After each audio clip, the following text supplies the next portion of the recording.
ನಮಸ್ಕಾರ. ಸಹಕಾರ ಟಿವಿಗೆ ಸ್ವಾಗತ. ಮೊದಲು ಮಾನವನಾಗು. ನಾನು ಎಚ್.ಎಸ್. ಸುಧೀಂದ್ರ ಕುಮಾರ್. ಮುಖ್ಯಾಂಶಗಳು: ಬಲವಂತದ ಟ್ಯಾಗಿಂಗ್ ಇಲ್ಲ, ಕೇಂದ್ರ ಸರ್ಕಾರ ಆದೇಶ. ಕಬ್ಬು ಬೆಳೆಗಾರರಿಗೆ 13.80 ಕೋಟಿ ಛತ್ತೀಸ್ಗಢ ಸರ್ಕಾರ ಬಿಡುಗಡೆ. ಕೃಷಿ ಮತ್ತು ರೈತ ಕಲ್ಯಾಣ ಸಚಿವಾಲಯ ಹೊರಡಿಸಿದ ಇತ್ತೀಚಿನ ಅಧಿಸೂಚನೆಯ ಪ್ರಕಾರ ಇತರ ಕೃಷಿ ಒಳಹರಿವುಗಳೊಂದಿಗೆ ನ್ಯಾನೋ ರಸಗೊಬ್ಬರಗಳನ್ನು ಬಂಡಲ್ ಮಾಡುವ ಮೂಲಕ ಕಂಪನಿಗಳು ಮಾರಾಟ ಮಾಡುವುದನ್ನು ಕೇಂದ್ರವು ಸ್ಪಷ್ಟವಾಗಿ ನಿರ್ಬಂಧಿಸಿದೆ.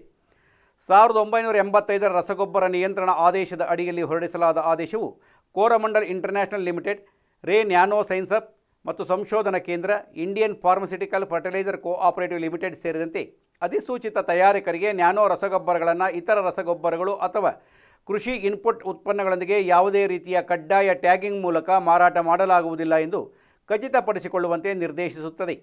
ಕಂಪನಿಗಳು ಉತ್ಪನ್ನದ ಲೇಬಲ್ನಲ್ಲಿ ಅಥವಾ ಅದರ ಜೊತೆಗಿನ ಕರಪತ್ರದ ಮೂಲಕ ಡೋಸೇಜ್, ಅನ್ವಯಿಸುವ ಹಂತ ಮತ್ತು ಬಳಕೆಯ ವಿಧಾನ ಸೇರಿದಂತೆ ಸ್ಪಷ್ಟ ಬೆಳೆವಾರು ಬಳಕೆಯ ವಿವರಗಳನ್ನು ಒದಗಿಸಬೇಕು ಎಂದು ಅದು ಮತ್ತಷ್ಟು ಆದೇಶಿಸಿದೆ. ಇದಲ್ಲದೆ ತಯಾರಕರು ನ್ಯಾನೋ ರಸಗೊಬ್ಬರಗಳ ಪ್ರಯೋಜನಗಳನ್ನು ಪ್ರದರ್ಶಿಸಲು ಕೃಷಿ ವಿಜ್ಞಾನ ಕೇಂದ್ರಗಳಲ್ಲಿ ರೈತರಿಗೆ ಪ್ರಾತ್ಯಕ್ಷಿಕೆಗಳನ್ನು ಆಯೋಜಿಸಬೇಕಾಗುತ್ತದೆ.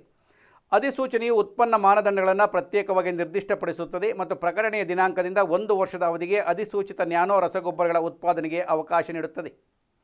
ಉಪಮುಖ್ಯಮಂತ್ರಿ ವಿಜಯ್ ಶರ್ಮಾ ಅವರ ವಿಶೇಷ ಪ್ರಯತ್ನಗಳ ನಂತರ ಕಬ್ಬು ಬೆಳೆಗಾರರಿಗೆ ಪ್ರಮುಖ ಪರಿಹಾರವಾಗಿ ಛತ್ತೀಸ್ಗಢ ಸರ್ಕಾರವು 13.80 ಕೋಟಿ ರುಗಳನ್ನು ಬಿಡುಗಡೆ ಮಾಡಿದೆ. ಈ ಕ್ರಮವು ರೈತರಲ್ಲಿ ಆರ್ಥಿಕ ಒತ್ತಡವನ್ನು ಕಡಿಮೆ ಮಾಡುತ್ತದೆ ಮತ್ತು ಸಹಕಾರಿ ಸಕ್ಕರೆ ವಲಯದಲ್ಲಿ ವಿಶ್ವಾಸವನ್ನು ಬಲಪಡಿಸುತ್ತದೆ ಎಂದು ನಿರೀಕ್ಷಿಸಲಾಗಿದೆ. ಏತನ್ಮಧ್ಯೆ ಬೋರಾಮ್ದೇವ್ ಸಹಕಾರಿ ಸಕ್ಕರೆ ಕಾರ್ಖಾನೆ ಸಹಕಾರಿ ಮಾದರಿಯ ಪರಿಣಾಮಕಾರಿತ್ವಕ್ಕೆ ಬಲವಾದ ಉದಾಹರಣೆಯಾಗಿ ಹೊರಹೊಮ್ಮಿದೆ. ನಡೆಯುತ್ತಿರುವ ಪುಡಿ ಮಾಡುವ ಋತುವಿನಲ್ಲಿ ಕಾರ್ಖಾನೆಯು ಈಗಾಗಲೇ ಕಬ್ಬು ಬೆಳೆಗಾರರಿಗೆ 71.29 ಕೋಟಿ ರುಗಳನ್ನು ವಿತರಿಸಿದೆ. ಈ ಸ್ಥಿರ ಪಾವತಿಗಳು ರೈತರ ವಿಶ್ವಾಸವನ್ನು ಬಲಪಡಿಸಿವೆ. ಸಹಕಾರಿ ನೇತೃತ್ವದ ಕೃಷಿ ಕೈಗಾರಿಕಾ ಕಾರ್ಯಾಚರಣೆಗಳ ಕಾರ್ಯಸಾಧ್ಯತೆಯನ್ನು ಎತ್ತಿ ತೋರಿಸಿವೆ.